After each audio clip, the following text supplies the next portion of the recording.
মাননীয় প্রধান উপদেষ্টা ডক্টর মোহাম্মদ ইউনূস কর্তৃক বন্যায় ক্ষতিগ্রস্ত এলাকায় দরিদ্র গৃহহীন মানুষের নিজ বসতভিটার বিশেষ আবাসন প্রকল্পের আওতায় নির্মিত গৃহ প্রদান কার্যক্রমের শুভ উদ্বোধন অনুষ্ঠানে আপনাদের সবাইকে স্বাগত জানাচ্ছি।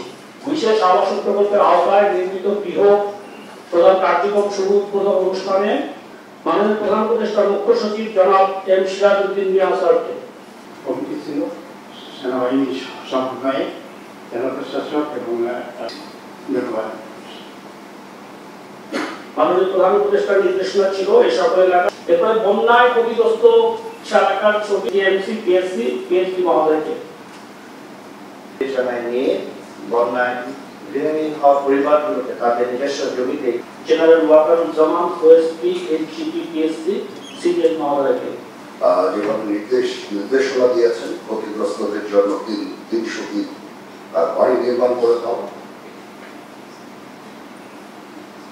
এই পর্যায়ে বর্তমান সরকার আমাদের দেশকে অগ্রগতি উন্নয়ন করার জন্য বিশ্বের কাছে বাংলাদেশকে উপজেলার বেগমগঞ্জ দৌলতপুর গ্রাম মাঠ প্রশাসনের সরকারি কর্মকর্তারাও কাজ করেছে।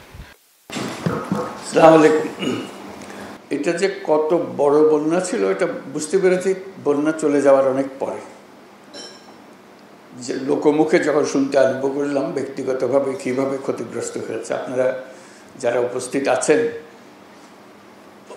পর্দার অন্যদিকে যাদেরকে আমরা দেখছি এখানে পর্দাতে, তারা ভুক্তভোগী সবাই। অবস্থাপন্ন যারা এলাকায় ছিলেন তারাও ভুক্তভোগী, তাদেরও কোনো ছাড় দেয় নাই বন্যা। কিন্তু যারা বাড়িঘর হারিয়েছে তাদের কোনো জায়গা ছিল না কোথায় যায়। তো নানাভাবে প্রস্তাব আসছিল যে বাড়ির জন্য টাকা দিতে হবে। তো টাকা দেওয়ার ব্যাপারে আমি একটু শক্ত অবস্থান নিচ্ছিলাম। আমি বললাম যে এটা টাকা দিতে গেলে এই টাকার ভাগ বাটোয়ারা অনেক রকম হয়ে যাবে, আসলে